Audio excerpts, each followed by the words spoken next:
Well, hi everybody. Welcome to the Stratosphere Lounge. I'm your host Bill Whittle, and hopefully we've got good sound, good picture. Clock is running, and we're underway. Um, it's good to see everybody. Uh, there's some questions going on in the comment section about what might have happened to my co-host. I'll get to that in just a second. Um, we'd usually, for those of you who watch this on either YouTube during the stream or on YouTube recorded, which is virtually everybody, of the literally dozens of people who tune in and watch this show. The It's been our habit and our tradition, and actually a source of a great deal of fun. And when I actually have more time on my hands and when I don't know what to do with, I will certainly refresh this long playing record that I have. But we do a pre-roll. Uh, Usually we do a pre-roll of my favorite TV intros. On the Stratosphere Lounge, we do just the soundtracks, and on Stratosphere Studio, we did the actual clips from YouTube. Um, Thank you very much for that, Matthew. That was very kind.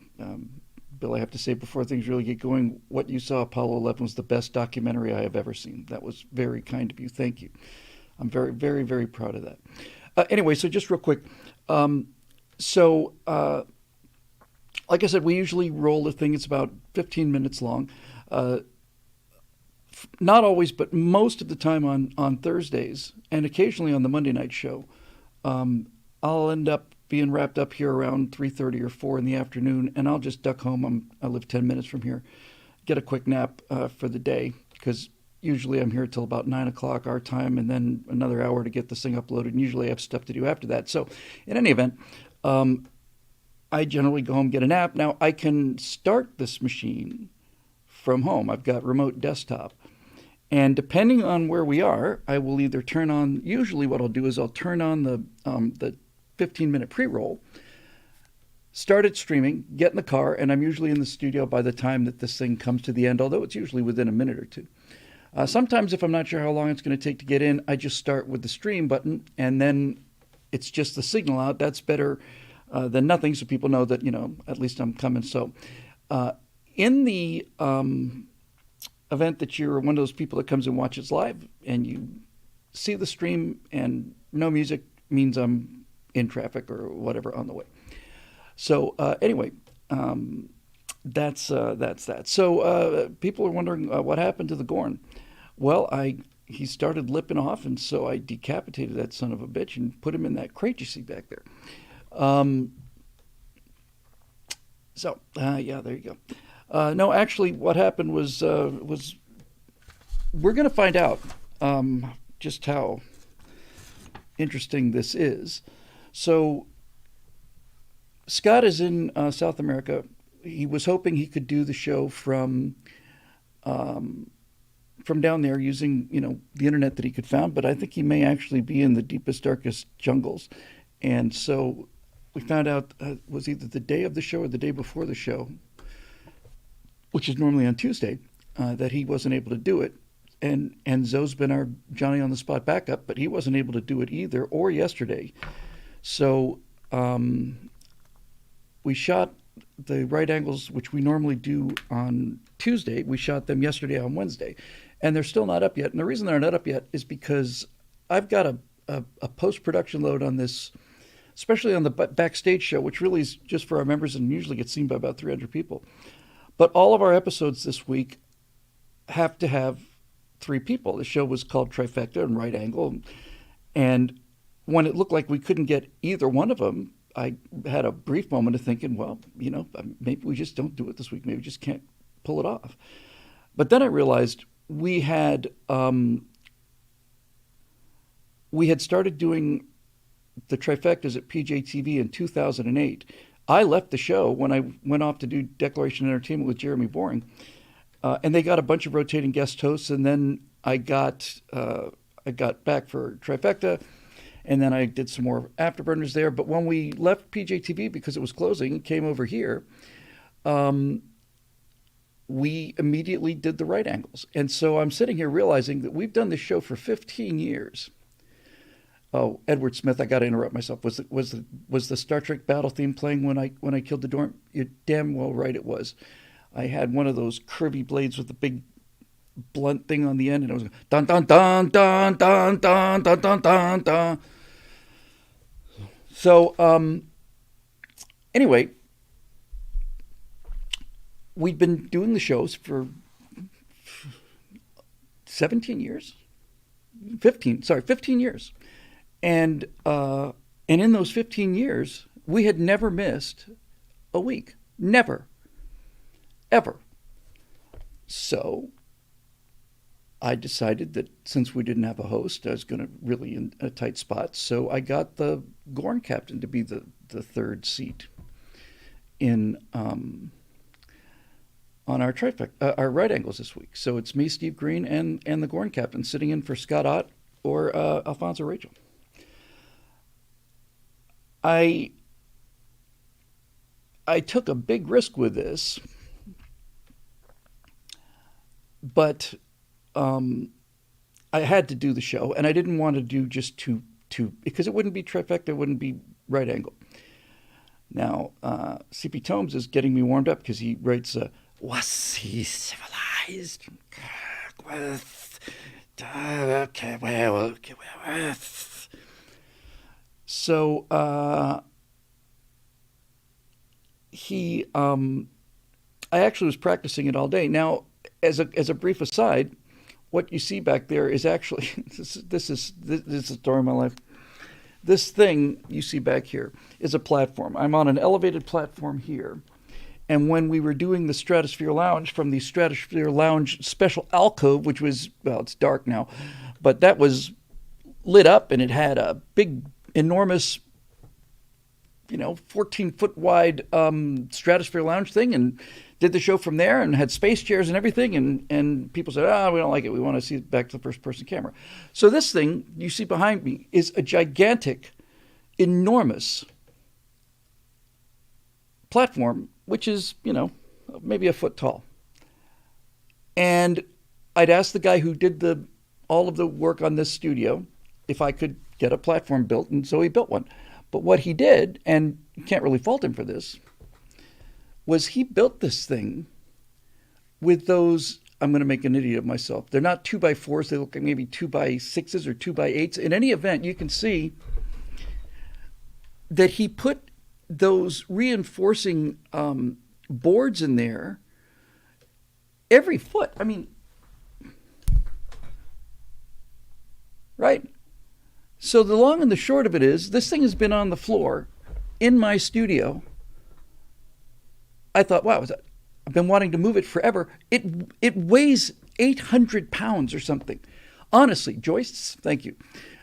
800 pounds. Honest to God, I couldn't pick it up by myself. I couldn't pick it up with two people by myself. But after a mere 7 months of waiting, they actually replaced our air conditioning today. And that was a lot of work. It's a big unit, and they had to go up above the drop ceiling, and they had to put one in the next room and put one in this room. So the first thing they had to do was be able to get to it. So these four guys came and tilted this thing up on its side.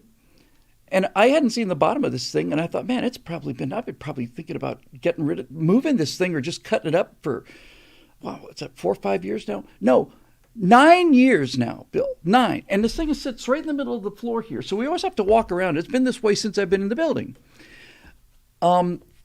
So there it was. I was going to cut this thing up. I was going to pay somebody to cut it up. I was just going to take a circular saw to it and just cut it up and not throw it away, because if I get them into little sections, then I can use them as stairs and stuff for motion capture and all kinds of cool things. But I could not lift the thing, and I never had 3 people here at the same time. Oh, thank you. Joe Cool says he's been, with Super Chat, says, been watching the old Stratosphere Lounge vids for the Obama versus Romney era. Very cool to look back on history. I remember that night very well. So I've had this gigantic platform that I've had to walk around for almost a decade because it was too heavy to do anything. I couldn't cut it up because I didn't know where the supports were, the joists. But I did know that there were a bunch of them, and I didn't want to saw down the length of one of these things. So anyway, we not only got our new air conditioning, but now we've got this thing on its side. So now I can mark it and cut it and use those pieces, which are still going to be 150, 200 pounds each, but at least I can move those. So anyway, that was a big deal. So back to the Gorn. So I took a big risk on this, and here's what the risk was. I put him in the window, and our backstage show for members only usually runs about an hour. It's the only thing that we have that is just exclusively for the members in terms of product. We have a tremendously active forum, which I drop in on quite frequently, and everybody says leave a comment and let us know you're there. Well, it's certainly true. I just usually do it while I'm working on something else, or if I'm editing something, I'll just keep glancing at it. So there's a lot of activity there and some amazing posts from our members. So anyway, I've got this Gorn in the screen, and I've got him against a moving Star Trek background. And I forgot to mention why I did the whole song and dance about the walk-in show, so let me write that down because my memory is not something along those lines.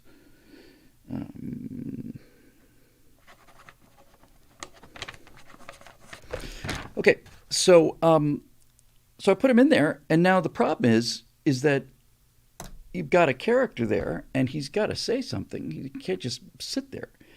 And if you've seen the Gorn regularly on our Stratosphere Lounge show, or the Right Angles for that matter, or the Stratosphere Studio show, you know he's not a terribly loquacious kind of guy.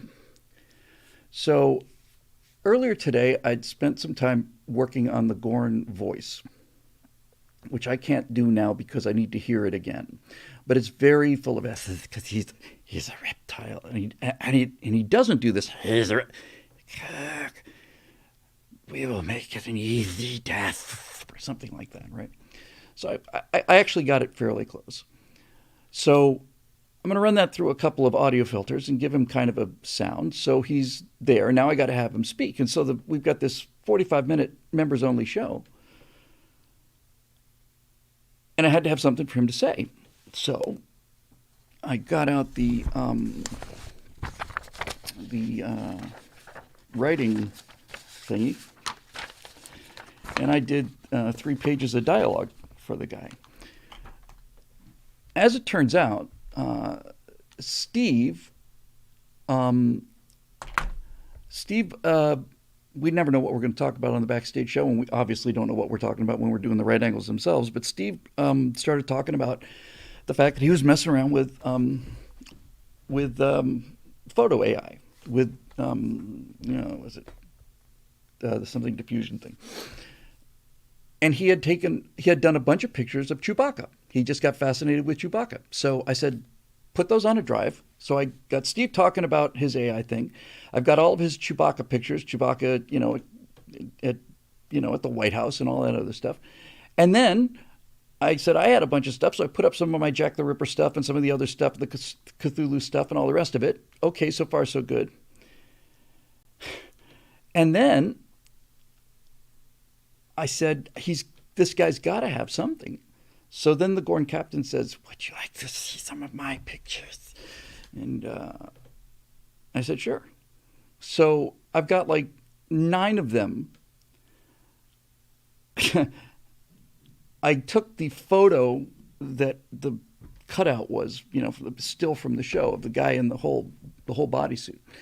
Uploaded that to my little AI phone app and did probably, 30 iterations of him in that costume. And so I've got him narrating his own selfies. Actually thought that was rather funny. I really did. So every one of these pictures is slightly different, and I had to find out what the take on each one of them was, and so I wrote 24 captions that he will say, talking about these pictures of himself. And then I also did some stuff on Stable Diffusion, did some stuff online, and then I did some pictures of, lizard men eating people. So by the time I'd finished the captions and stuff, I had kind of a character. I know what the Gorn captain character was in the TV show, but I needed something that would, be at least interesting, if not hopefully funny. And so what ended up happening was, after I wrote these 27 captions, I went through the 45-minute backstage show, and Steve and I had worked out that we would intentionally leave a couple of moments of dead air for him to speak. But by and large, that's 2 or 3 times in 45 minutes wasn't enough. So I sat there, watched the whole show today, and anytime there was a moment that I could put a third person in there, it's just me and Steve talking, I would just write down the time code and I'd write a line of dialogue for this guy. And it felt exactly like, it felt exactly like what I imagine it felt like doing MST3K was. I was just watching this narrative and I was listening for cues, and then I said, I got something funny I can write about that. All this said and done, I don't know how effective or funny it's going to be.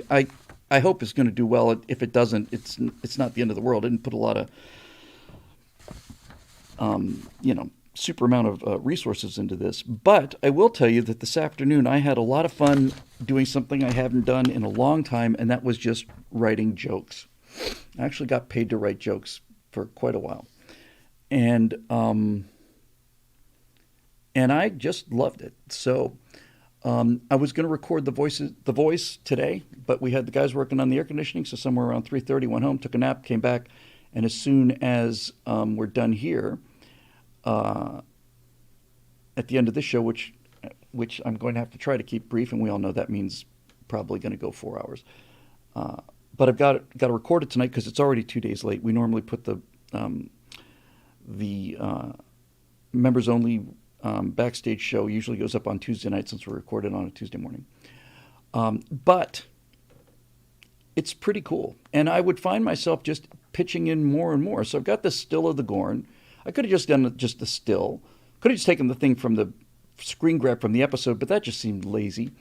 So I basically cut him out of the background. So now we've got, in one of these windows, we've got the Gorn captain, pretty big close-up, same size as our other talking heads. And I wanted something to kind of make the frame dynamic, since he's not moving. He's actually two-dimensional. I know we're all two-dimensional, but he was two-dimensional when we recorded it. And so I gave him this animated star field, which really helped bring him alive. And then I'm writing this dialogue for the guy, and obviously his mouth isn't moving, because his mouth didn't move even on the Star Trek episode. And I thought, I need some kind of visual something when he's talking. So I just went in, took that still that I was using, that was superimposed on Alpha Channel over the background, Starfield background. I took that into Photoshop, just put like a purple glow around the outside. So now whenever he talks, the still picture just lights up with a glow. Depending on how much work I want to put into this, I'll either have it just come on while he's talking, but knowing me, I'll probably try to make it work with the actual words, which means I'll be here till 4, and it's just the curse of the ruling class here.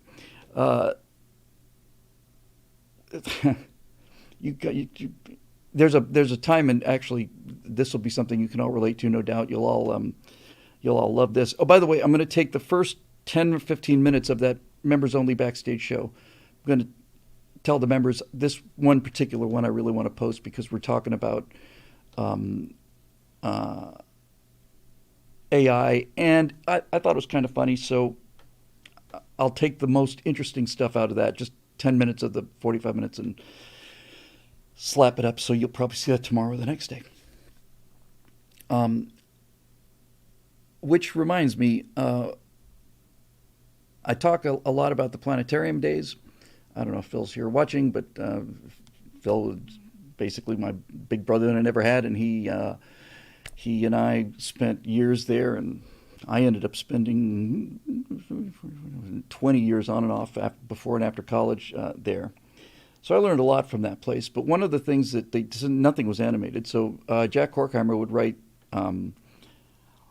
scenes where like aliens would be talking, and we didn't have any aliens, and we didn't have any digital, way to influence the thing. So we would just put a couple of, like color diffusion effects up there, and I had two little dimmer pots. And when one guy was talking, I would do this, and when the other guy was talking, I would do this. And I swear, actually really works pretty well. It works, in fact, astonishingly well. So that's probably what I'm going to end up doing. I'm probably going to just like, I've got the Gorn Captain, and I'm just going to put the little glows on the syllables where he's talking, and it's going to be like, pop, pop, pop, pop, pop, like he's talking. Again, it'll be probably another 9 hours or so. What are the Gorn's politics? I'm glad you asked, because in order to write jokes for a two-dimensional cardboard character who had maybe 3 lines in a series that was done nearly, 60 years ago? Yeah, pushing certainly 50 years ago, a little over. That was tough. So I had to. So you have to have an angle, right? That's the reason why I thought some of this stuff was actually funny. So I decided that the whole everything that he says, everything was going to be about exterminating the human race, the puny and weak human race. Everything was going to be about that, and I just thought it was great. I'm not going to try and do the voice here, but it's like I introduce him and it's we can get Scott or Zoe. So anyway, we've invited the Gorn Captain to give us a perspective. So welcome to the show, Gorn Captain. And the first line was, "Hey Bill, thanks for having me. Now prepare to die, you weak, inferior, soft-skinned ground apes. Your time is over. The time of the Gorn has come at last," and that kind of thing. So it's like, yeah. There's one of the pictures where he's like just got this smile on his face, and that's what the AI generated was a smiling T-Rex face kind of thing. And when he's talking about that picture, this one, I remember this day. It caught me in a really good mood. I just looked up and they were executing some children just a few yards behind the camera. What a great day that was. And I just went down that road and I just loved it. I thought it was fantastic. And somehow or another, a reference to the Star Trek show came up. And so that's when I added like a kind of a second running joke. I didn't overuse it. I used it maybe 3 or 4 times.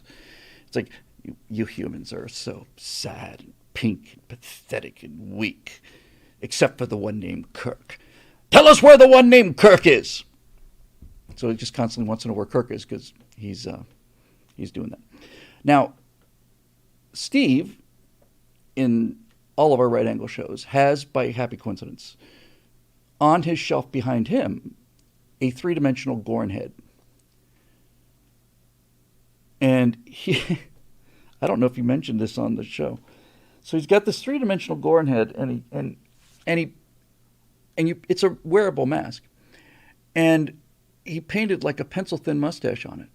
I said, "Why did you do that?" He said, "I got the mask because I went out as Halloween and I took the Gorn mask and I wore like like an old Southern gentleman kind of outfit, and I did Gorn with the Wind." And I thought, that's bloody brilliant.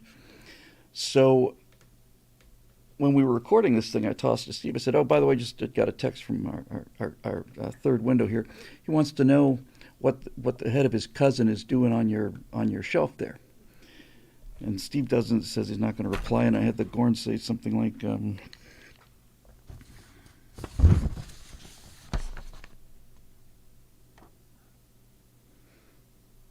I got to get this, really.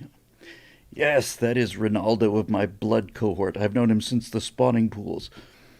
If you took his head in battle, I will spare your life and make you my sanitation slave." I thought, yeah, make you my slave, that's not good, but probably better than being poleaxed. But sanitation slave, that's something else completely. So anyway, that's how the random assortment of cliches and half-baked ideas that I try to sell as a sense of creativity works, and I liked it.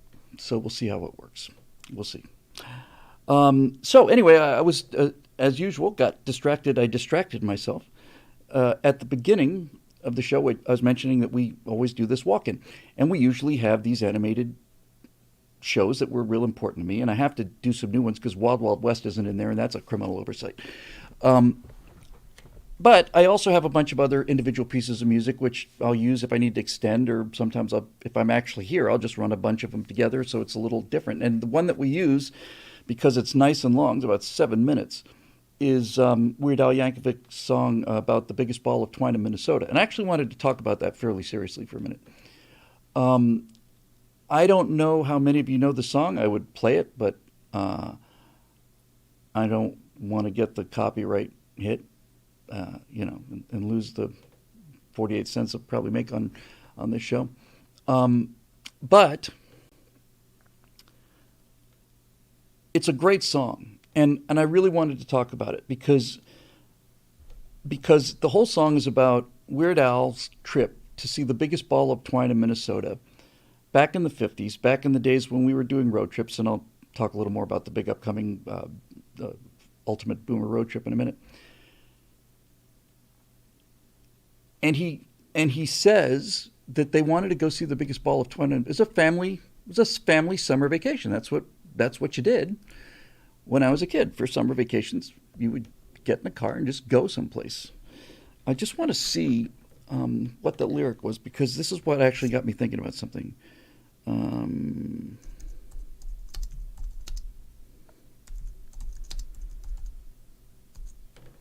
It's a really fun song. All right, so here's the lyrics. And he says, and it's every single cliche possible. We had pickled wieners and put on a Slim Whitman tape. Kids are saying, "Are we there yet?" But this is the part that actually got me thinking.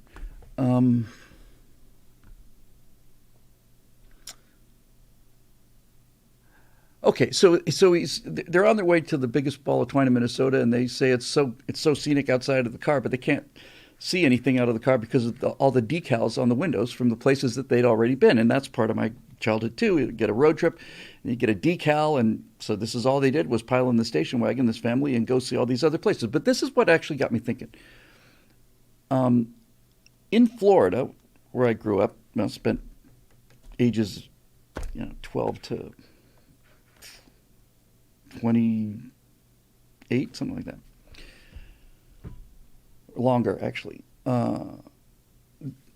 University of Florida is north of Orlando by about an hour and a half, and especially at the time, there were all kinds of tourist attractions on the spine of Florida. This is before Disneyland or Disney World really came in and completely upped the game, but they had all these weird little things. Even when I got to Miami, none of them are still there, I don't think. They had parrot jungle and monkey jungle, and they had, there's like the citrus tower, and then there's it just tons and tons and tons of this stuff just designed to stop people who are going by on the road and vacuum their money out. And so he's got a line where he says, couldn't see out of the side of the car because the windows were completely covered with the decals from all the places where we've already been. Now, there's a bigger point to this, political point, believe it or not. And so he lists some of these places. Now, I don't know if these are real. And this is kind of the point of what I'm going at. They might be, because these things are just so bizarre, like the wacky house, or they're just. I'll get to that. So he's listing the places they've already been. He says, like the Elvis-O-Rama, the Tupperware Museum, the Boll Weevil Monument and Cranberry World, the Shuffleboard Hall of Fame, Poodle Dog Rock, and Mecca of albino squirrels. We've been to ghost towns, theme parks, wax museums, and a place where you can drive through the middle of a tree, seen an alligator farms and tarantula ranches, but there's still one thing we got to see. So, what's the whole point of all of this? The whole song can be read as a critique of the sheer banality and crassness of American consumer culture. That this is, you could read it as this is him commenting on, so this is what we have for culture. The French have, Versailles, and the Russians have, L'Hermitage and stuff, and we've got the kingdom of albino squirrels. And this is the point. I thought about this quite a bit because I've heard the song 200,000 times. No exaggeration. And I thought, is Weird Al, he's making a comment. Is he bashing America or not? And I came to realize, no, I don't know for a certain fact, but I bet a significant amount of the money that I don't have, that what he's doing is he's celebrating it. He gets it, right? He really loves it, I think. And this goes to the political point I want to make. I heard Mark Dice on this, and was it Mark Dice? I think it was Mark Dice. With this whole Bud Light thing, and all of the woke stuff, all of the Disney stuff, all of the stuff that was done to Star Trek and Star Wars, I'm not going to go through all of that again. By the way, I start telling some story on the backstage show in the Gorns. I've heard this story 300 times. I'm going to eliminate waste materials.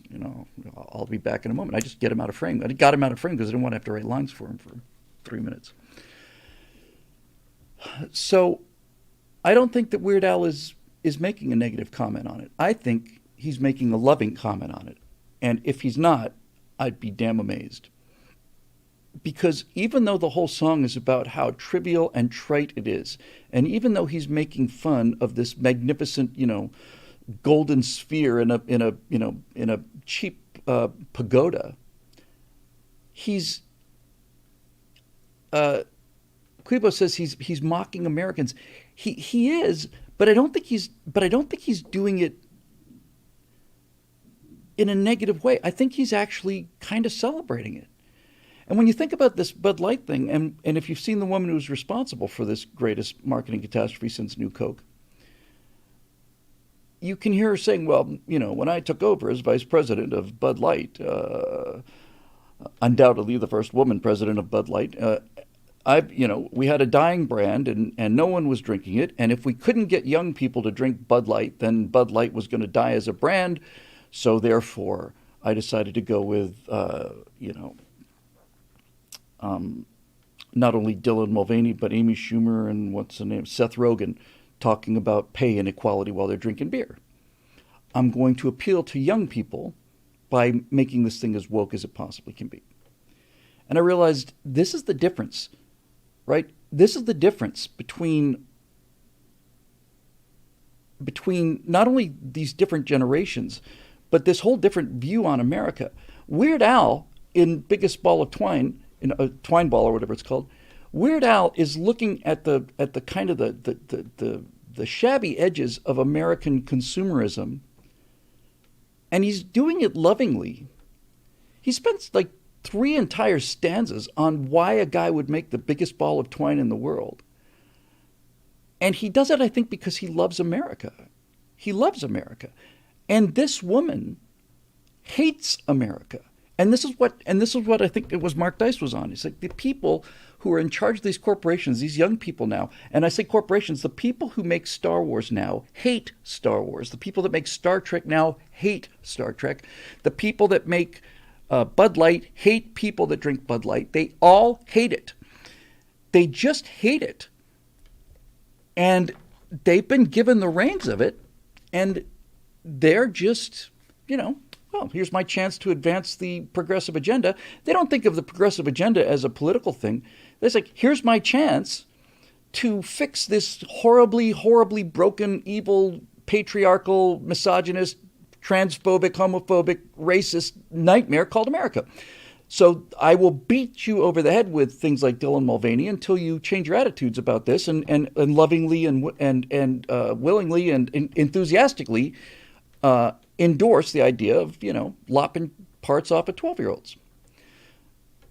And this is the difference between the two. Weird Al Yankovic can look at there's only one word for this, and I don't know why I didn't think of it earlier. The tackiest part of America and say, this is wonderful. And again, I didn't ask him about the song, but I have heard it a number of times. I think what he's really basically saying is, it's just great that in this country, you can have like a weird obsession or hobby and hang a sign out on the side of the road and you'll get people to come and pay to see it. Now, I don't know if anybody has ever driven 20 hours or whatever it was in the song in order to see the biggest ball of twine in Minnesota. I suppose it's possible, but I doubt it. Usually what these things are is you've got a family of kids, mom and dad and 4 kids, everybody had 4 kids, and they're all screaming and yelling, and they're going from here to there, and they've got a 9-hour trip that day, that leg. And somewhere along the line, they start seeing these billboards for the biggest ball of twine in Minnesota, or Alligator Farm, or the house with inverted gravity, or whatever. And some percentage of people just decide, okay, let's have a look at it. Some of the adults think that could be kind of interesting. I suspect most of it is driven by kids saying, I want to see the twine ball. Okay, we could all use a chance to stretch our legs. So who loses here, right? I mean, you do see something that's unusual. I have not seen the biggest ball of twine in Minnesota. I don't think I would have the kind of ecstatic reaction that the song provides. But clearly, Big Al has seen the biggest ball of twine in Minnesota, and it made enough of an impression on him to record this 6 or 7 minute song. Mermaid Park in Florida, just mystery spot. That's the one I was thinking of. Thank you very much there, AOC. It's all of these things. South of the border and 5 miles. South of the border, Eric, are you talking about the one between, is that North and South Carolina on I-95? Is that the one you're talking about? So there's this, of all of the ones in terms of promotion, south of the border was the one that had the most money. If I used to drive from Florida to Pennsylvania to visit my dad, and that was about a 15, 16-hour drive, if I remember correctly. And you're going either north or south on I-95, and starting something like 140 miles away, you start seeing these ads for south of the border, and it's a Mexican guy with sombrero. Undoubtedly, that's under attack now. And they just keep building it up. And you just start seeing more and more and more of these billboards. You're thinking, holy crap, it's got to be something, man. And so you're breezing past this thing, and all it is just a CP Tobin. It's the world's largest truck stop. It's a truck stop, and it's got all the things you would get at any of the other truck stops, but it's got, some kind of, plaster frescoed kind of Eskimo thing, with a rocket coming out of it or something like that. It's the Arctic Command Center or whatever, people go. And I just think it's just really, really cool. No one's making you go. People say that's a good word for it too, by the way, Lady Hawk, kitschy. Yeah, okay. No one's making you go. And it's not like it's outside your window and you have to deal with it every day. I just love it. And the thing about the biggest ball of twine in Minnesota is the smaller the attraction is, the kind of like the more amateur and homemade it is, the better I like it. And that is not going away. Most of it has gone away. I remember driving through Florida, my God, 10, 15 years ago at least, more than that probably, and wondering where all these cool little places had gone. And they just went out of business, I think they must all be pretty much out of business because nobody gets bored in a car ride anymore, right? Why would you ever get bored in a car ride now? Now you just sit back and watch whatever movies you want to, or you talk to your friends, or you work on something. You got all these devices, which is why we decided that when the 4 of us, who all worked at the Miami Planetarium together starting in 1974, and these guys, Fritz and Steve and Phil, have been my friends for, half a century. When we do this car ride, we're not gonna use our devices. We're just gonna talk to each other and probably, figure out what to do to pass the time, like play the license plate game and the rest of it. So, oh my God. Astronerd says there are signs for south of the border in Minnesota. That's on the North-South Carolina border. And so the thing I think, just to kind of put a button on this whole thing, the thing I like about the tackiness of these things is that they belong to the people. They're owned by, not the people, they're owned by, I shouldn't say they belong to people, the people. They belong to people. Some guy's got a big old string. His uncle collected string for 65 years, and now it's relatively impressive, big enough to maybe get some people to stop. So hangs out a couple signs, and next thing you know, he's making some money on this every day. Um, and the idea that you could live in a country that's free enough to do that, like, you know, you you do a lot of work on ships in a bottle out there in your shack, and over the course of working on this for 70 years, you have the largest collection of toenail clippings in all of America. Look at it; it's in 7 jars. Okay, hang out a sign. How many people are going to come? Well, the world's largest toenail clipping collection is probably not going to draw the same kind of numbers that the biggest twine ball is, but you'd get some, right? Mostly you'd get people want to stretch their legs or whatever. So I don't know. I miss it, and I miss the road culture. Now there you go. P7 2017 speaks up occasionally. In fact, usually has something very interesting to say. Got a quote from Route 66. If you ever try to motor west, travel my way, take the highway. That's the best. Get your kicks on Route 66. That entire road culture is more important than it seems, because road culture is freedom. And it really is. It's freedom. In this country, it's still legally true. I just don't think it's very culturally true anymore. And I find this to be sad. It's not like these damn kids. It's like, I think you guys are missing out on something. And I don't want this whole thing to be about when I was a boy, but, when I was a boy, when you turned 16 years old, and if you'd saved a couple $100s, you suddenly had absolute freedom, and you had privacy. I mean, really, you had privacy and freedom. You could not only go places, you could also stay parked in places. And I miss it a lot. And the great irony, of course, is that now, like, I've had two of the new model Camaros, 2012 and 2018. It's the same body style. The only reason I loved the 2012, loved it better than the 2018, and the only reason I got the swap was because about 5 months after the warranty expired on the 12, the air conditioning stopped working, and it was 111 degrees here in Los Angeles. So I said, okay, no problem. Air conditioning goes out. This warranty's over. That's fine. Lay out a couple $100, and I take it to the dealer or whatever. And he says, yeah, turns out there's a solenoid in there that's going to have to be replaced. Okay. So what's that going to cost? Well, in order to get to the solenoid, we have to remove the windshield. I thought, oh, that's great.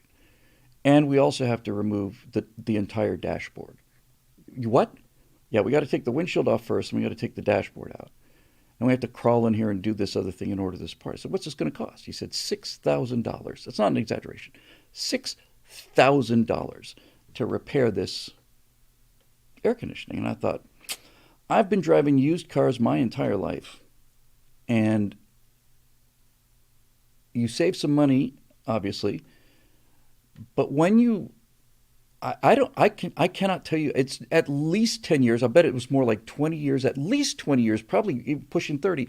Probably 20 years of my life, without question 20 years of my life, I bought retreads. That's just what I did. I mean, I couldn't afford anything else. I remember when I got this new Camaro. It was the first new car I ever had. I was what was that? So I was 53 when I first had my first new car. And when it needed new tires, I went out and bought 4 new tires, thanks to the members at BillWhittle.com. And I mean that from the bottom of my heart. But I'd spend as much time, practically as much money fixing the used cars that I had, that I would buy these cars at 60, 70, 80,000 miles. But the irony is that the cars that we actually did the road trips in were excruciatingly uncomfortable. These 2 Camaros have got these unbelievable seats.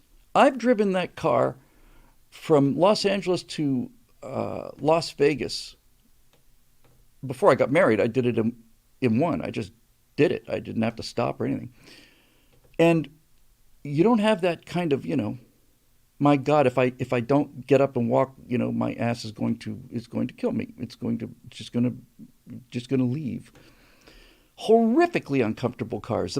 We did the road trips that I remember the most. One of them was in my friend's about a 74, 75, 76 Ford Maverick, and that car not only did not have lumbar back support, it had a lumbar void. It had a big bench seat, and the vertical cushion did that, and then the horizontal cushion did that, which meant that there was this gigantic hole where smaller your back is. And I remember in that car, in that damn Maverick, we didn't even get out of Miami and we were already dying, So we just pile 400 pillows in there and just try to, sort it out. Now these cars they're fantastically comfortable, but who does it? I don't know.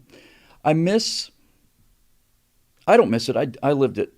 I genuinely think that young people, and when I say young people, I mean young men. This is a guy thing. I'm not saying it didn't happen, but I've never heard of a bunch of girls going on a 3-day road trip where nobody sleeps and one guy's driving, one guy's talking, and one guy's sleeping kind of thing. 73 Gremlin, yeah, okay, I'm with you, man. I remember those things real well. It was really magic, but the thing I think I feel sorry for the most is that sense of, this is why we got our driver's licenses on the morning of our 16th birthday, right? When can I get my license? When you turn 16. What time do you open? 8 a.m. Well, then I got my driver's license at 8:12 a.m. on my 16th birthday, because it wasn't just transportation. It was freedom. This is mine. This is my little bubble. I can take it wherever I want to. I'm making $2.20 an hour, and gasoline was costing about that. So, I'm making a couple hundred miles an hour of distance. Save your money and just go. People are talking about the Gremlins, and what was that other thing that was really kind of out there looking? Another AMC car. What was that? Kind of real bubble looking. It wasn't the Gremlin. The Gremlin looked like somebody pinched off the back end. The Pacer. Yeah. The Pacer I actually thought was pretty cool. And somebody in the comment section mentioned this. It's our friend AOC again. He said, so that's a Matador. In my humble opinion, the AMC Matador is the ugliest car that has ever been manufactured in these United States. From the rear, the Matador looks like it basically crapped its pants. I thought the Pacer was kind of different, but the Matador was a special kind of ugly, and no one's going to believe me unless I show them. That Matador from the back, honest to God, every time I saw one, I was ashamed to be an American.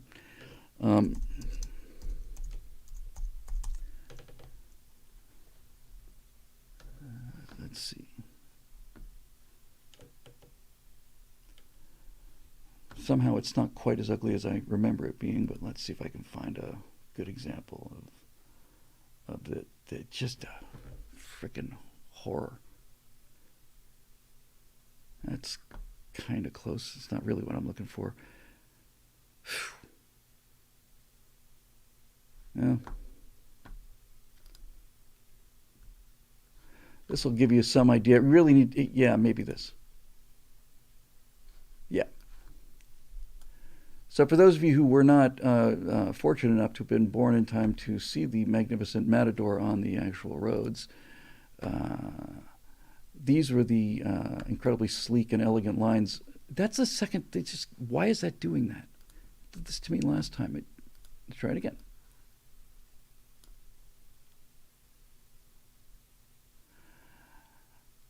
I think it's because the rear window, side windows end over the wheel, and there's just so much more of it behind that point. But I just found this. Yeah, here's a better example. I just find this car to be absolutely stunningly, shockingly, appallingly ugly. And when you see one in real 3D, it really hits you. even though this one has an incredibly cool vinyl roof, tell me that car doesn't look like it's just kind of carrying a load behind it, like it just didn't get there in time. And that kind of notch on the back window is a little weird. Here's the thing about those vinyl roofs: they're very popular, and they look kind of cool for about, in Florida, you might get a year out of them, and after that, it just became a source of peeling plastic. It just plain turned into a fabric distribution vehicle. You just peel that vinyl roof, just peel it off. Has character though. Well, I got this here. I'll find my first car, which is I got when I was 16. I loved it so much.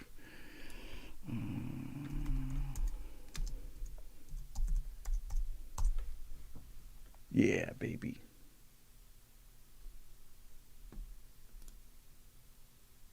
I still look at this car and I still can't believe how damn good looking this thing was, and that I actually owned one of these when I was 16.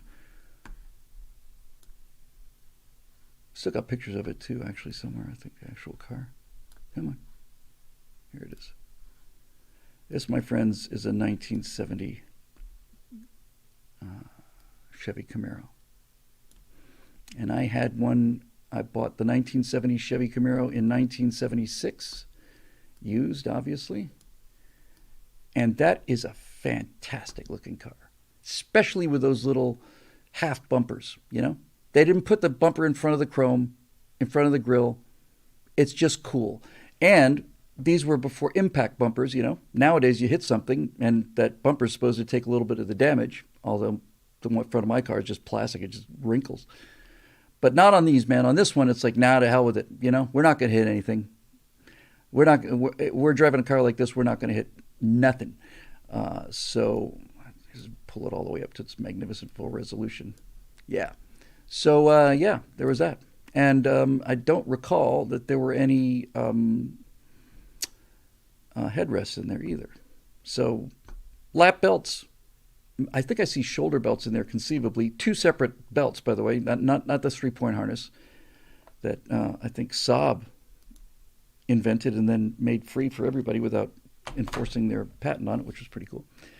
But it was just great. And it had a square shifter. It was I had an automatic, but it had a square. Now, that's what I remember about the inside of the car. Hang on a second. And I just was as happy as a kid could be, honestly, because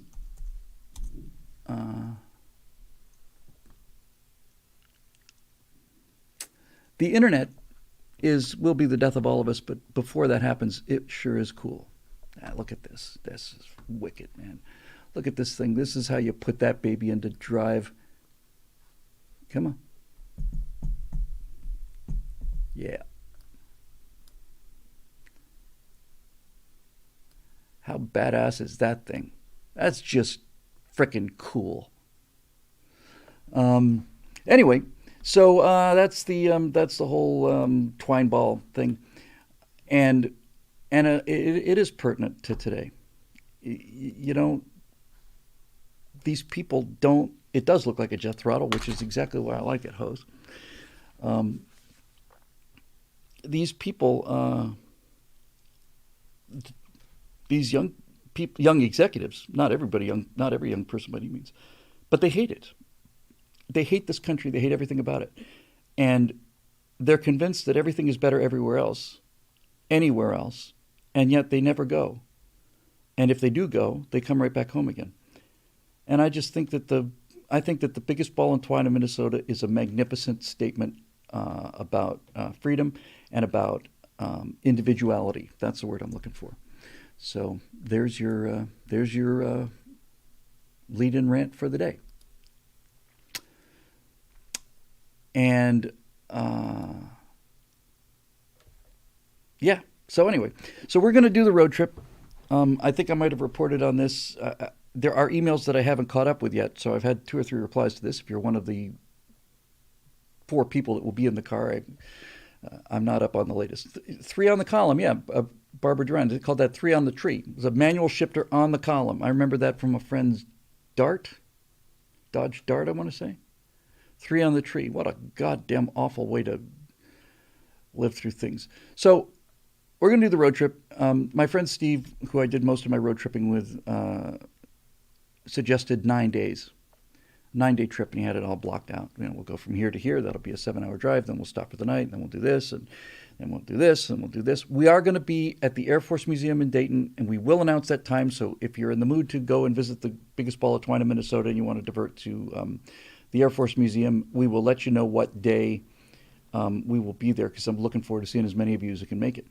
But I looked at this thing. I said, well, first of all, I can't be gone for 9 days. This would be the first time I've gone on a vacation since certainly 2019.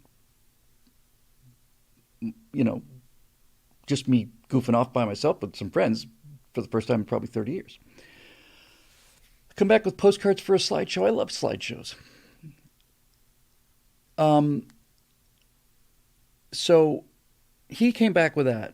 And I said, look, I don't want you to take this personally, Steve, because you put a lot of work into this, and I really appreciate it, because you really did think it out. You got all the times measured and the distances and all the rest of it. I'm going to fly to Orlando. We're going to drive from Orlando. Steve is going to pick me up in Orlando. We're going to go from Orlando up to my friend Fritz in Georgia. From Georgia, we're going to go a relatively short trip over to get Phil in North Carolina, and then we're all going to head up to Ohio, Dayton, and then we're going to just reverse the route back. You put nine days. And I said, Steve, it's great. Drive 7 hours, get a motel, relax. This is the gayest schedule I can possibly imagine. I'm embarrassed to look at this. Embarrassed. So I sent him back my version, which I thought was pretty slack. That was a 5-day, 4-night trip. CB Tomes wants to know, what day are we going to the Air Force Museum? I don't know. I'm virtually positive it will be a Sunday, because I cannot miss either one of the right angles, which we shoot on Tuesday. So I got to leave after Tuesday, and I got to be back by Monday night. Denton, Georgia is where we're stopping. At my friend's Fritz had a nice place with a couple of horses in a relatively, I guess, half an acre or something here in Los Angeles. And he moved to Georgia 5-6 years ago now, 4 or 5 years ago, and he bought Terra. He has an estate now with the money he made from selling this house in California. So we will do that. Why not? Eric wants to know why not do it while on the road, because I don't want to bring that. I don't want to bring the internet into the car, Eric. That's the honest reason. So I came back with Steve from Steve's 9-day thing, and I said, this is not what I had in mind, guys. This incredible itinerary that you've laid out includes no discomfort at all. There's no exhaustion. There's no misery. There's no boredom. This won't do, man. We gotta do something to rough this thing up. So I was basically saying, well, we just need to chop this thing in half or more. And so I was saying, okay, so we get up early. We spend the night in Dayton, get up early, see the Air Force Museum, leave around 5 or 6, get something to eat, and then we drive down to Phil's house. That's 7 hours. So what, we get there maybe 2, 3 in the morning? That's nothing. Do that in my sleep. So I will have the itinerary by the end of the weekend, because it looks like it's gonna be last week in April. I need to buy some tickets, and I don't want to say anything about being able to meet people on the route, because I don't know where we're going to stop for food, and that's a little bit too difficult. If we get delayed, I'd feel horrible. If people drove some distance to meet it south of the border or something like that. But we will be at the Air Force Museum, I think, on opening of the Air Force Museum, and I think we're going to do it on a Sunday, Saturday or Sunday. So we'd love to see as many people as could be there. That would just be really fun. And then, so I was basically saying, all right, look, Steve's got this brand huge, incredible SUV, says the best car he's ever owned, and he's had about 30. He started leasing when I was 23 or something. He just gets a new car every 2 years. He said, he said, it's just absolutely incredible car. And I said, okay, well, if it's such an incredible car, why are we spending all this time staying in motels? Somebody's driving, somebody's talking, somebody's sleeping. That's how it works. The talking guy is keeping the driver awake. The sleeping guy is catching up. Oh, hey, there's Phil. And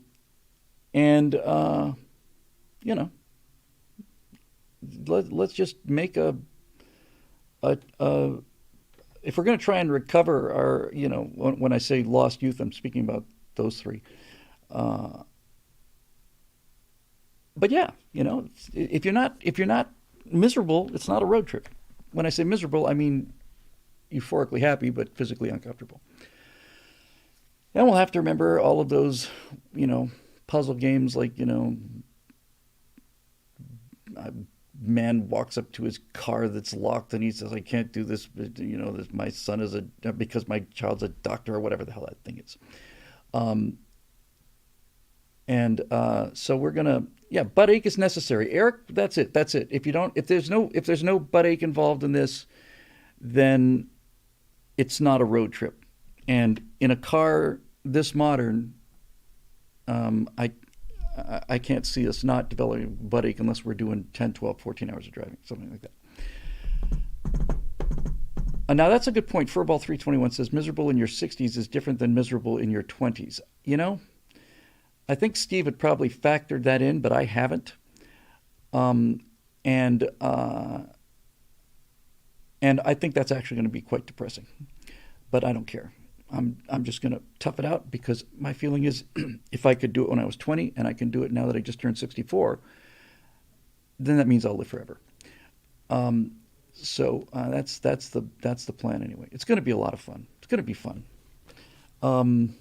I just need to get to this real quick. I saw it go flashing by on YouTube from Caledon Sockley. Bill, if you wanted to get into flying, would you recommend learning to glide first? I mentioned earlier that when I start telling a story in the Right Angle Show, the Gorn excuses himself because he's heard it 30 times. So I'm not going to give you the whole story, but I'd like to do another flying episode. And the answer is, Caledon, I don't believe in coercion of any kind, but I do believe in persuasion. And if I was running the FAA, I would, or if I had the ear of the country, I would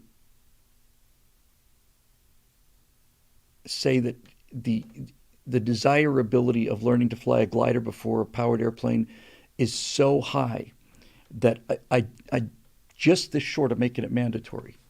I really mean it. Eric said the Shakespeare episode, no, that didn't go over so well. I remember people talking about dogs or something while I was trying to do the Shakespeare thing. Yes. Yes. Anybody who wants to learn how to fly, at least get to the point where you can solo in a glider. If you can do it, if you're capable of starting with a blank piece of paper, don't even take a lesson in a powered airplane until you're able to solo in a glider. Because you learn, you have to know what the air is doing. You have to know where you are. You're constantly looking for places where you can land when the engine quits because there is no engine, all the rest of it. There's 100 reasons for it, Caledon. There's no confusion between pitch and airspeed because there's no engine to throw you off. There's no electrical system. There's no radios in most of them. And much more importantly than all of this, Caledon, I am really, I have an exceptional flying history because I truly, truly, truly, honestly, I've never met any other pilots that had an engine failure in a single engine airplane, and I've had 3. And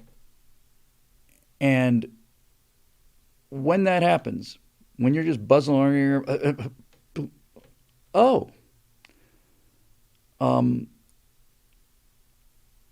CP Tomes, Mark Zeitlin? Mark Zeitlin did the repairs on my Long Easy. Mark is a great guy. I really, really like him very much. I miss him an awful lot.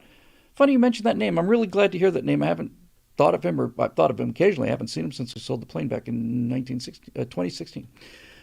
Um, self-powered gliders, yeah, I didn't particularly get anything out of those. But Caledon, the thing about it is, man, in all three of those cases, when that engine goes out, you feel it. I mean, you just like feel it's like a rat starts gnawing at your ankles. And in all three of those cases, it was like a lever. It was so clear to me. Okay, well, you just lost your engine, and now you're in a glider. Fortunately for you, Bill, you're a glider pilot, and you've landed without an engine 232 times. So this will be 233. No different than anything else. Glide ratio is not as good, so be sure to conserve energy. Keep it close to the field and dump airspeed when you know you've got it made. And all three of them were just um, not non-events. I have not heard of Mark's lost propeller talk. Uh, Mark Zeitlin is when I saw him last. Again, it was 2016. I want to say it's based at Tehachapi Airport and shared a hangar with an aviation legend who also came down to work on my airplane for free. And that's a guy who I admire enormously named Mike Melville. He's the first civilian astronaut and one of the best people I ever met, and flown around the world in a single engine long easy with Dick Rutan. And Mike Melville stick flew Spaceship One into by God outer space. He did it 4, 5, 6 times, I think. Brian Binney's a real good guy too. He's another astronaut that I know. Not a great thing to say. A couple of astronauts that I know. Yeah, I can hang out with a guy who was the first civilian, private citizen rather, to fly in space at the controls. That was pretty cool. All right, so let's move on. I think we've probably had enough of this stuff. Get the glider, man. Wherever you have to go for it, do it. And I mean, for really great soaring, that's what we used to call it, you need to be either close to a ridge, like a relatively small mountain range, or you need to be someplace hot like the Mojave Desert or Florida. But even if you're not there, even if you're just doing sleigh rides where the tow plane tows you to 5,000 feet, you release, and then you just glide back down again, you're not getting any lift. It doesn't matter. Get the glider. Get to the point where you can at least solo in the glider, and if you're getting that far, you really should. Brian Binney passed away not too long ago. No.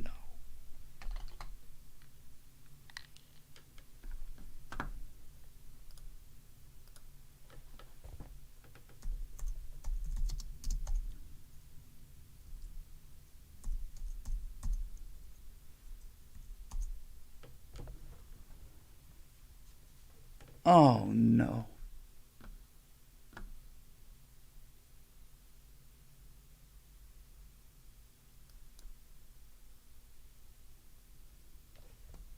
We were supposed to get together and have lunch.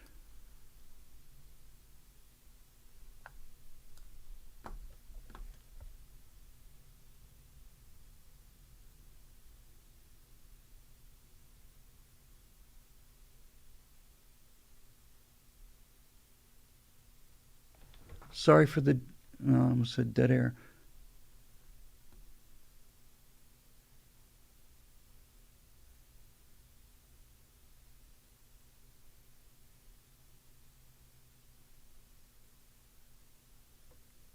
I don't see I don't see cause of death here.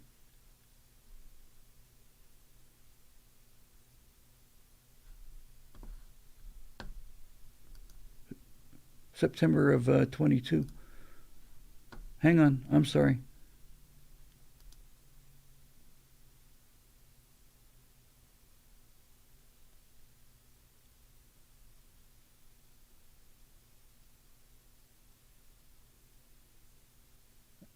It says cause of death was not stated.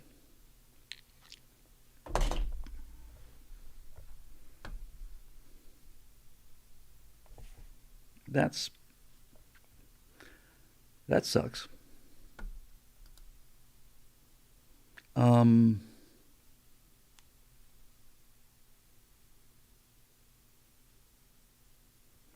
Anybody know what happened?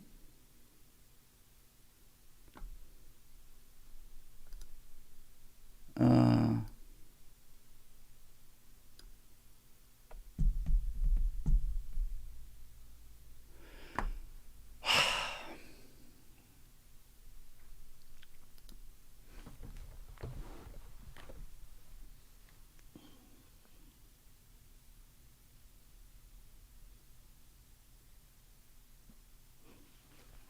well, I'll tell you something. Um, I don't feel the slightest bit sad about this. I really don't. He's 69 years old. Brian Binney was a by God frickin' astronaut, and anybody who gets that close to a dream led a good life, and it's not about length; it's about volume. Good for him. Good for him.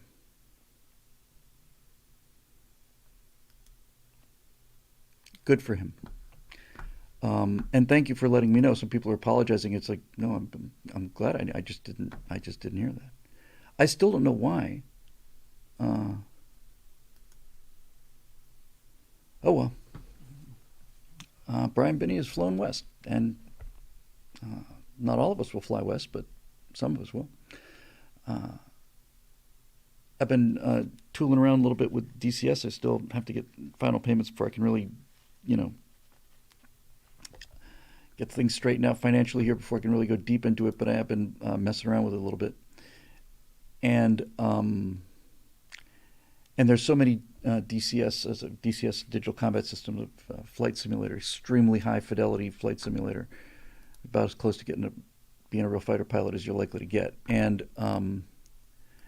there are so many different channels out there, and I'm looking at these things, and I thought, in my abundant free time, I might have something to say. Um, Having just dicked around with it a little bit, I actually thought I might do a series. This is not for us necessarily, but there are a lot of great DCS channels out there, and 200. Ooh, Eric says, by the way, Bill, you're looking for a name for your Matt Mason character. How about Mace Mattingly? Eric, you occasionally come up with the coolest ideas. I still think Blood Red was a great title, even though it was rejected. Mace Mattingly is frickin' perfect. Mace can be his call sign. It's just perfect, perfect, perfect, perfect. Um, Thank you for that. Uh, Mace Mattingly is. If anybody else can give me three others, that's perfect where I'm going. We talked about the blast hard cheese kind of thing. That's their joke. It's not mine. But anyway, um, well, Brian, Marisha said that Brian's family planned to bury him at Arlington. He'll be there with my dad, uh, who was the first person to say he was not any kind of hero. He just got a call. He didn't get a call. He signed up to join the army, and he got rejected for a hernia, and then he got the hernia treated, and then he joined the army and signed up to go, and so that meant he could. His ashes are interred at Arlington. A lot of good people there. Um, Monk in Training says thoughts on the Tomcat in comparison to the F-15. Yeah, I don't want to make this all about flying, but it's not really media either. So I know there's going to be a lot of eye rolling right around this point. But yeah, I will do that. I'm for people who are feeling like either sad that they let me know about this or God, not another aviation thing. You know what? That's really not fair to do. Can you bring that back? Can we talk airplanes on Monday night? Because this really is the political show, and when I get on airplanes, if you like airplanes, it's fantastic. So, cardiovascular failure.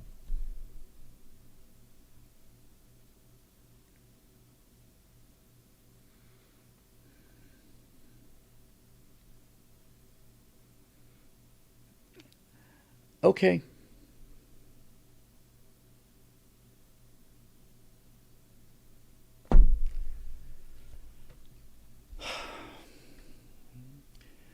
he's about as fit as a person could be. Now, so was Kevin Samuelson, for that matter. I just had evil thoughts running through my mind, and I don't like that I have to deal with this kind of speculation, even if I don't say anything about it. All right. So a couple of people have commented. I didn't see anything of the story other than the bullet point of this enormous Pentagon leak, top level stuff. I don't know how bad it's going to be. I can't imagine it'd be worse than Walker, because I'm still working on that episode. Part of this has to do with the specificity of the episode, but I've been working on the notes for my favorite of the Cold War episodes, episode 9, called Cloak and Daggers, all about the spying game and SR-71s and Project Corona, and then Operation Azorian. And honestly, I'm a little bit past halfway, and I have made 350 notes. And virtually all of them include a link to the correct picture or whatever. This is defense related, and I'll get to this with this younger person. There were so many corrections I had to make in this. I would be talking about something in the Cold War, and this editor would use footage from World War I. World War I soldiers marching around, that kind of thing. A number of cases like this. And when I talked to the producer about it, I said, does he just not care? He said, no, Bill, it's not that he doesn't care, he just doesn't know. He's a young guy and he just doesn't know. He doesn't know what World War II is, or the Cold War, or World War I. If you say soldiers, then he'll put in soldiers. And I thought, wow, man, it's a real problem. So on the end of the Cloak and Dagger episode, which is my favorite, and I need to get those notes in because they're getting to time to point of no return on this thing.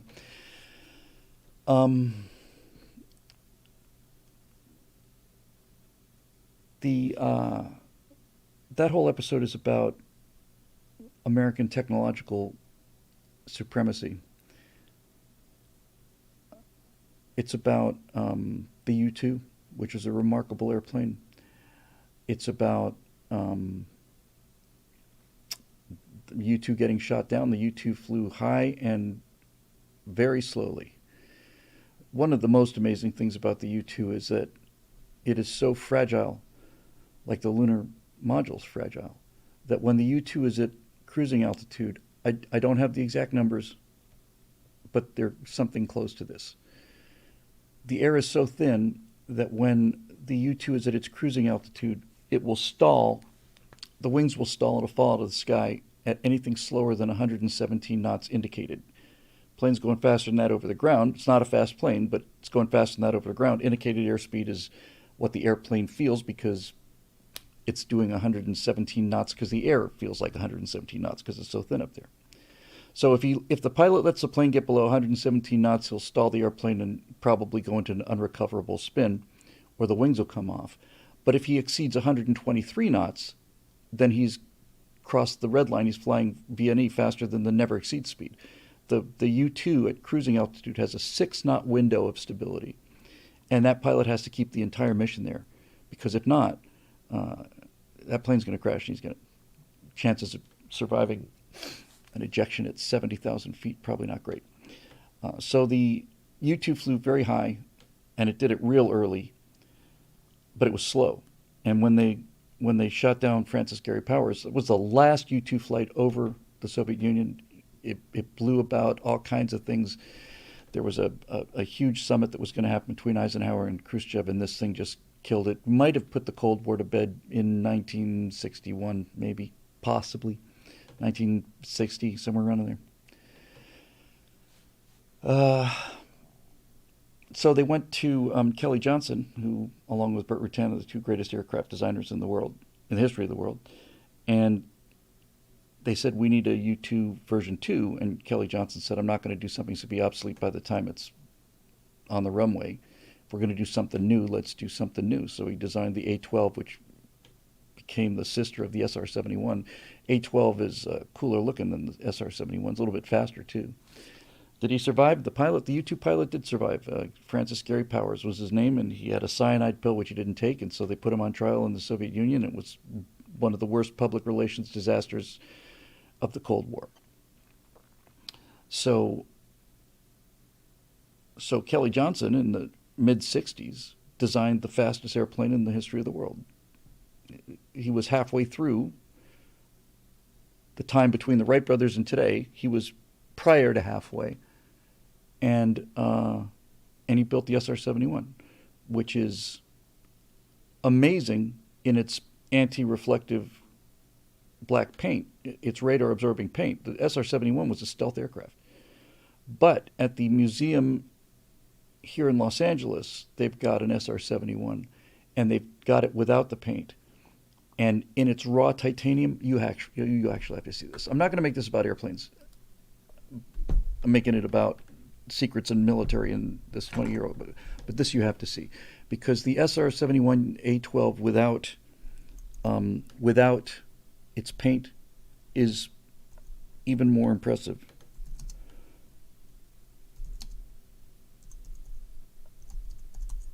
I had no idea. I'd never seen one unpainted before.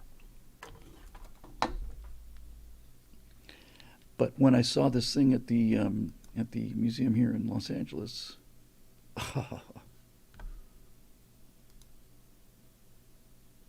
just trying to find which one of these stunning photographs.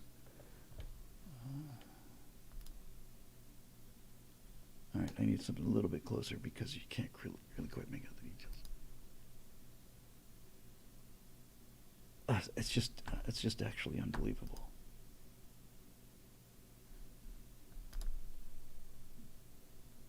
Okay, none of them are really doing it justice, but this will get you close. This is what an unpainted SR-71 looks like in its naked titanium. Now, those of you who are fans of the Star Trek movies, tell me that this doesn't look exactly like the Aztecing on one of the Klingon ships.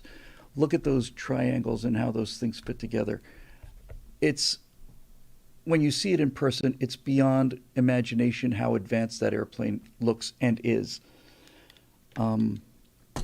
Anyway, my whole point with this is that whole episode about spying during the Cold War was about the U-2, which was a technological marvel, the SR-71, which is even more of a technological marvel, and then the Project Corona.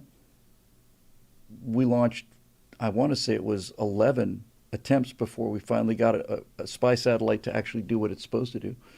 The Thor Agena rocket booster just kept failing. They just kept doing it, and they finally got it right. And the first spy satellites, television was so primitive that a television image would have been useless. So they put up a spy satellite, and it would take pictures, and then those photos would become part of a reentry package, and this thing would shoot this capsule out of this gigantic spy satellite the size of a bus, and it would re-enter the atmosphere, and a parachute would open, and then a C-130 or something like that, relatively slow airplane, would fly, and it had something on its whiskers, looked like a catfish, and it would just grab this thing out of the air and take it down and land, and they developed that film and so on.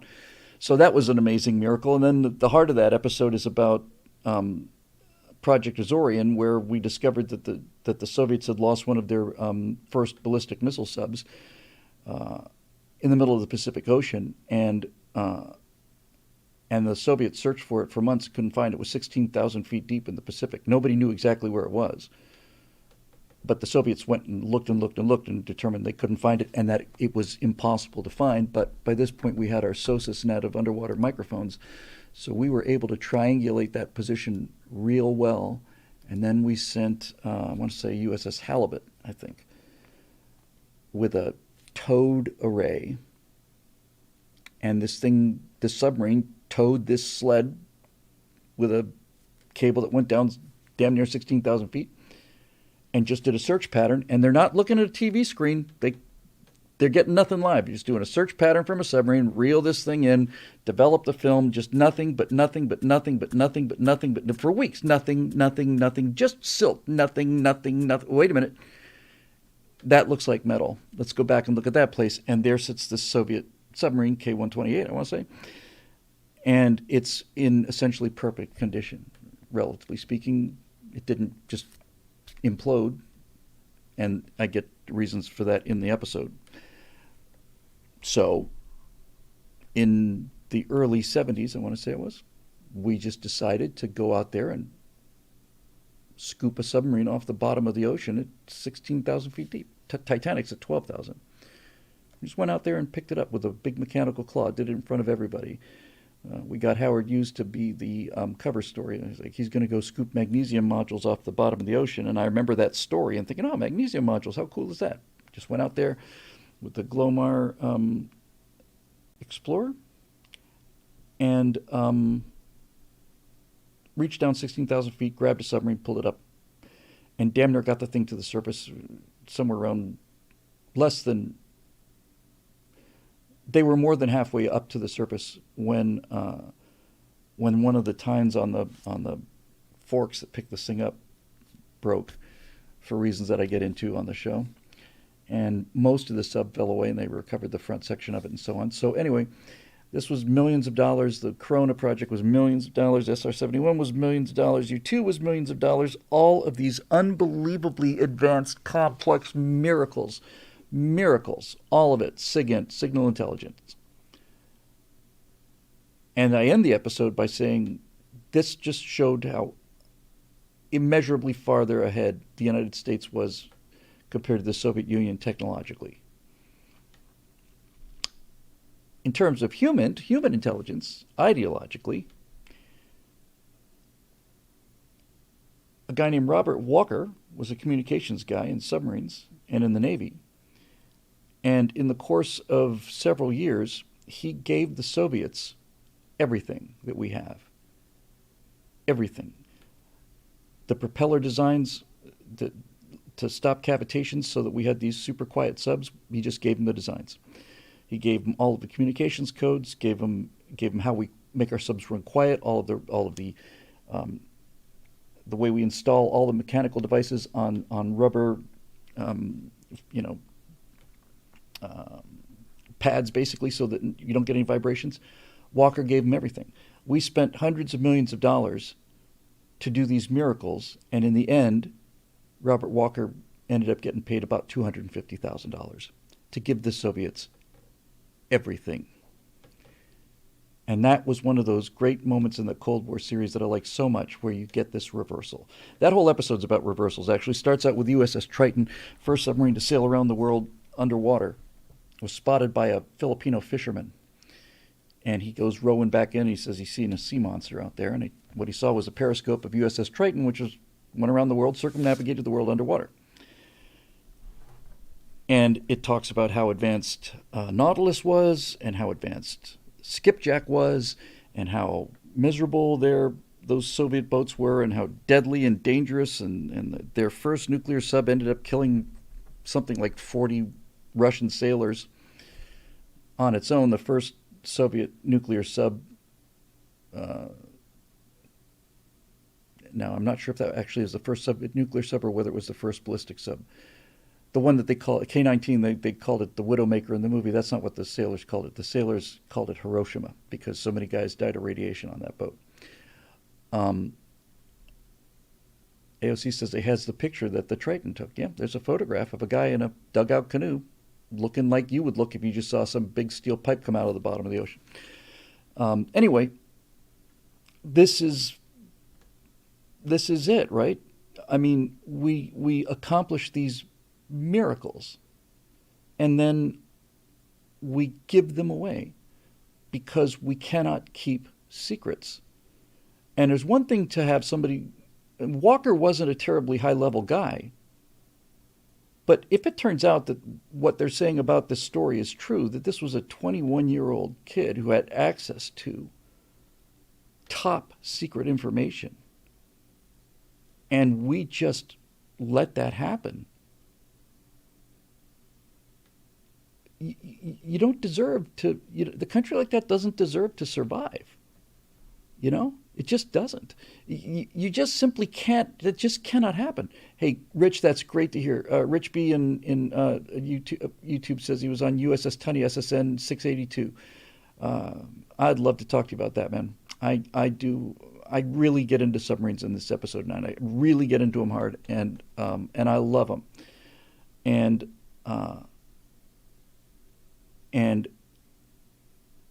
that's amazing. One of the things that makes me so pissed off constantly about people talking about nuclear energy is so dangerous. Look at Chernobyl and Fukushima. It's like Chernobyl's what happens when you give technology to communists, and Fukushima's what happens when you try to save a reactor instead of shut it down. But we've had, and I don't know if you know, Rich, somebody might have an idea. I don't know how many people, how many individual sailors, submariners, have served on U.S. nuclear subs, but it's got to be tens of thousands, and it might be hundreds of thousands, of individuals have spent months in a steel tube, completely isolated from the air, and inside that steel tube is a 160 megawatt nuclear reactor. And not a hiccup, not a problem. We've never lost anybody, not once. You're a sonar man, even more interesting to me.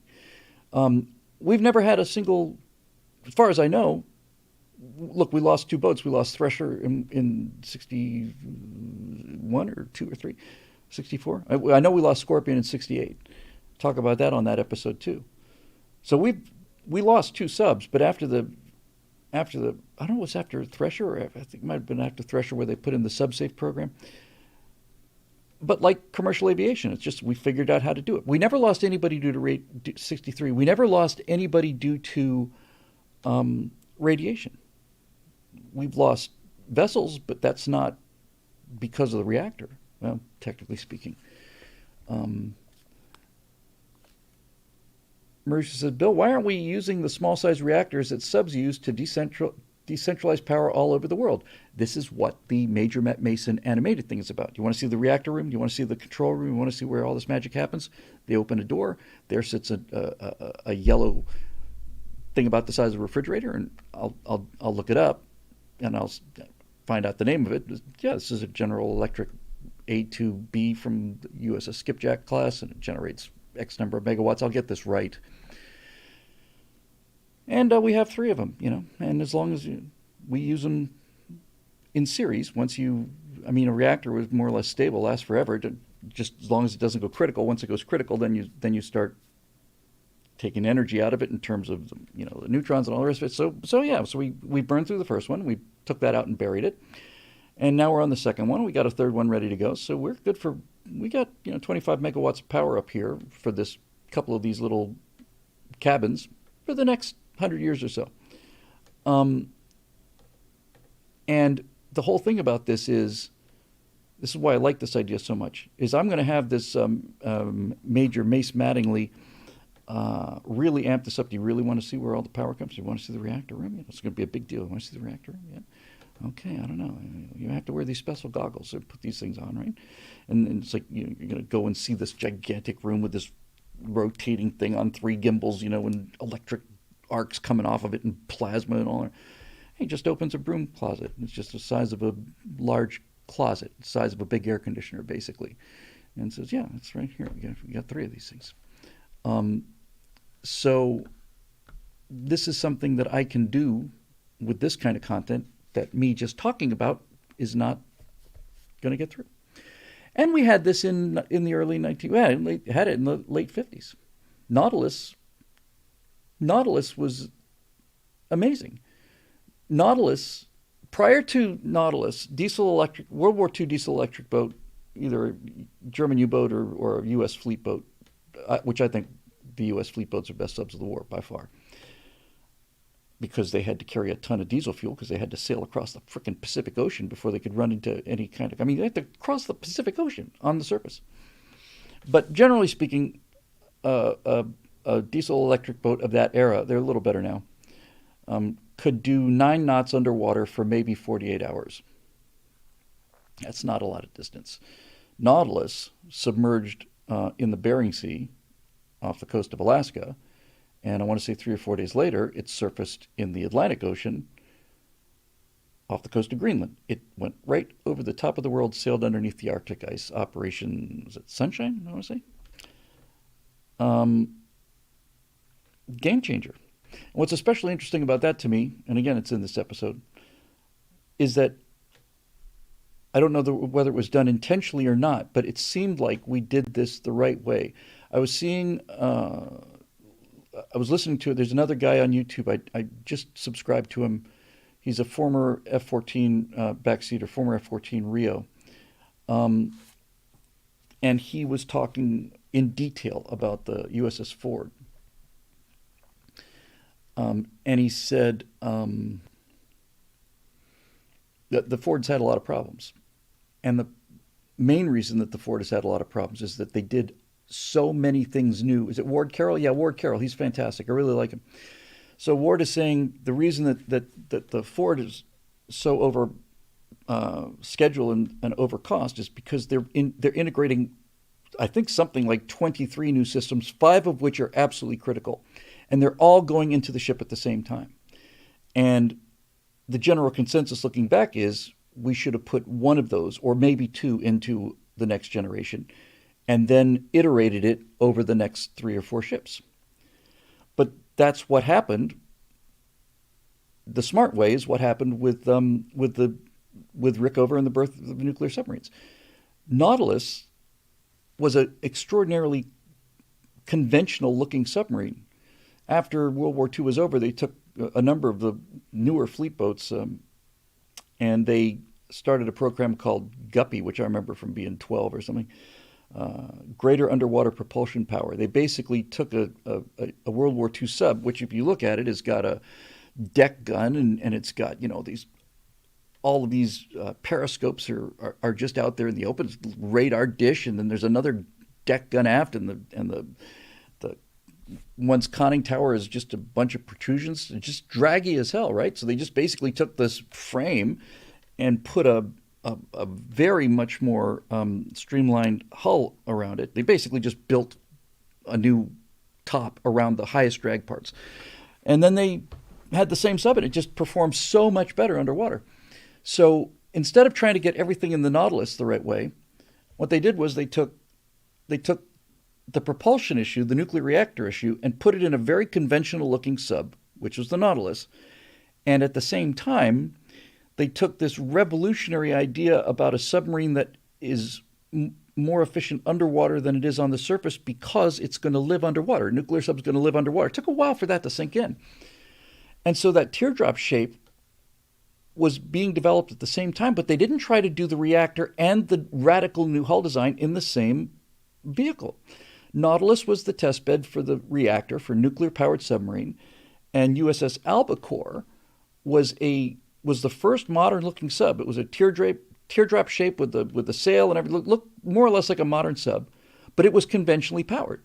So once you had the nuclear reactor working, and once you had the basic hydrodynamic design working, then you put them together, and then you get what I always thought was the coolest sub in the history of the world, which was a skipjack class. A skipjack class sub just looks... The sail is so big relative to the hull, the thing just looks like a frickin' drag racer. And it was a fast sub, too. And skipjack was one of the first nuclear submarines in service. I want to say they retired that thing in like 1969 or later. I mean, they served for like 30 years. Yes, Albacore is on display. It's out in public. So anyway, all of this incredible technology at an incredible cost. Forget about the money, because money doesn't mean anything anymore. But nevertheless, all of our tax dollars going to these technological miracles like the SR-71 and skipjack and all the rest of it. And then our adversaries get all of that for free, and we can include the Manhattan Project and all that money and time as well to develop a nuclear weapon. They got that for free too, because we can't maintain operational security on our most sensitive information. And I don't know. I have a theory comes to mind, and that theory is that no one's been executed for treason in this country since, was it Eddie Slovik? I want to say maybe World War II. Walker died in prison, and he went to prison, but he wasn't hanged, and he should have been. Matt Harris has got it right on the nose. Spies are cheap. Yeah, so we spent hundreds of millions of dollars to get this technology, and the Soviets paid $250,000 over 10 years, by the way, not just a lump sum. Over 10 years or whatever, they paid $250,000 to Walker, and they got everything. The Rosenbergs and all of the rest of Alger Hiss, all these guys, they just gave it to him, and we couldn't stop him. I suppose if you're going to look on the bright side of this, not that there's ever a bright side for this intelligent kind of leak, but I suppose that you could probably explain most of this by saying that in an open society, it's much harder to keep these kind of secrets. And it's only because we have an open society that we're able to do this technology in the first place. That's the best spin I can put on it. But yeah, these communist spies in the 50s, right after World War II, late 40s and 50s, were not only left-wingers and communists and personally believe in it, but they also believed that the world would be safer if two sides had this weapon. And so what they did was they allowed the Soviet Union to enslave people for another 40 years. If they had simply had the ability to read a history book and look at the history of the United States after World War II, we had the 33 aircraft carriers, and we had a fleet of B-29s. We had as many atom bombs as we could build, and we could deliver them anywhere. And what did we do? We took these planes and ships back and just cut them to pieces, turned them into razor blades and Coke cans. And these idiots, these brilliant nuclear scientist idiots, are saying, no, it's much better if we give these horrible people who are massacring 20 million of their own people, let's give them nuclear weapons too. That way we'll have a nice, fair, balanced world. We don't have to worry about American aggression. It's like, are you out of your mind? Out of your mind? The Soviets invaded Hungary in 56, Czechoslovakia in 1968, North Korea invaded South Korea in 1950, North Vietnam invaded South Vietnam in the early 60s. All over the world is just Soviet aggression, and that's because of these egghead intellectuals who had it all figured out. And as Sad Wings Raging said, McCarthy was right. He was right. That the real tragedy of McCarthy was he was the wrong guy with the right message.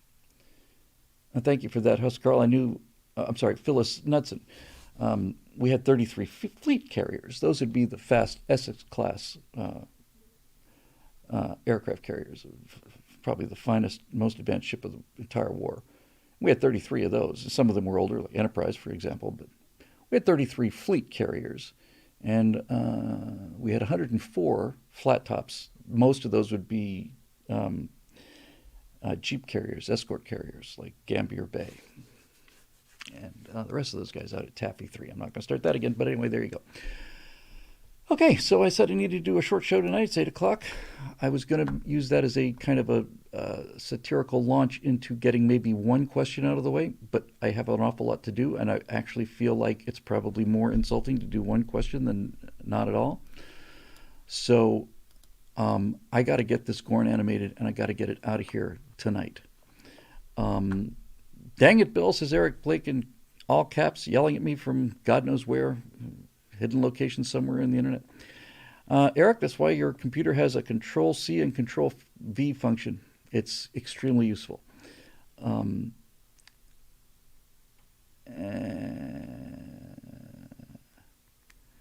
well, that's nice to hear. User you know who says, just to change gears for a second, has anyone else noticed that everyone seems to be making points about men and women's sports that Bill was already making years ago? Bill was early to the argument. That's the only reason that anybody would come and watch this stuff, is to try and get a look. Everybody wants to know the future. That's why there's punditry. That's why I'm here in this studio. Uh, People want to know what's going to happen.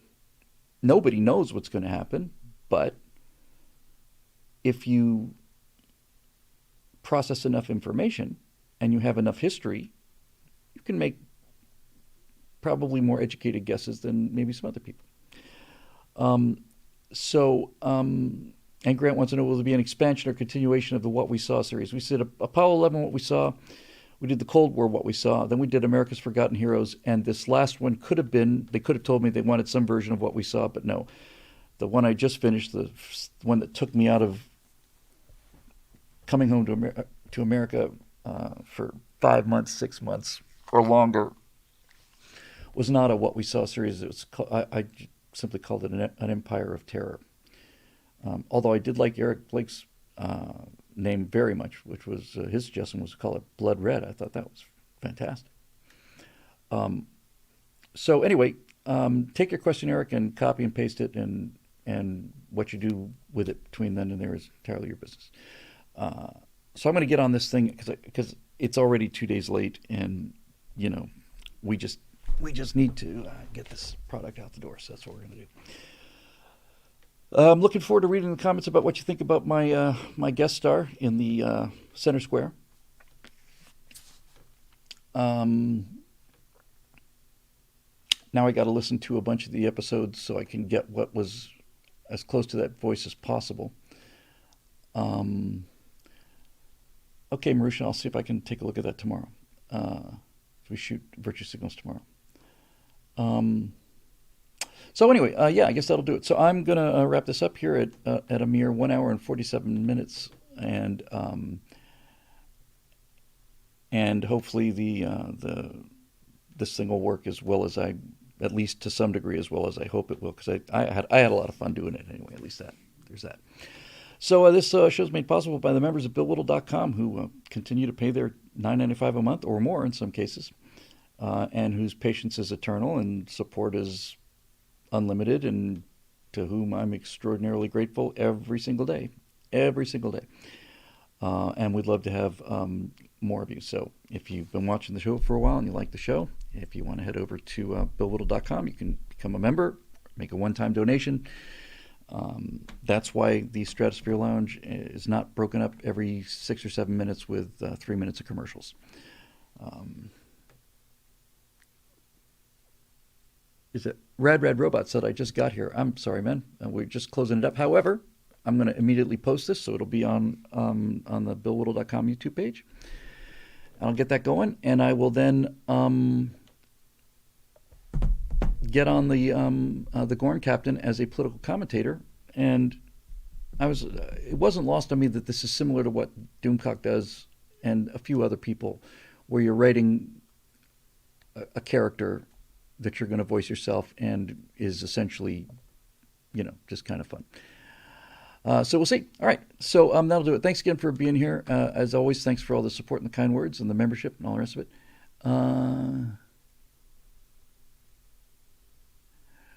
Yes, I can. GK Masterson, who's one of the invaluable members of our little Strata community here, has asked just before I pushed the Frank button, to say if people could send good thoughts her way for a big interview she's got tomorrow. So either think good vibes or send prayers her way.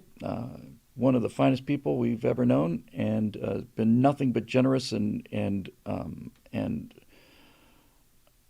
not only along with Marusha and a small number of other people, not only bending over backwards to do things for me for free, but also tolerating the fact that I most of the time am off looking into some frickin' pit of humanity and don't even get back to them on time. So best of luck to you, GK. And I have no doubt you're going to knock it out of the park, because you are an extraordinarily capable individual, and I have no doubt whatsoever that you'll be the best person on the job.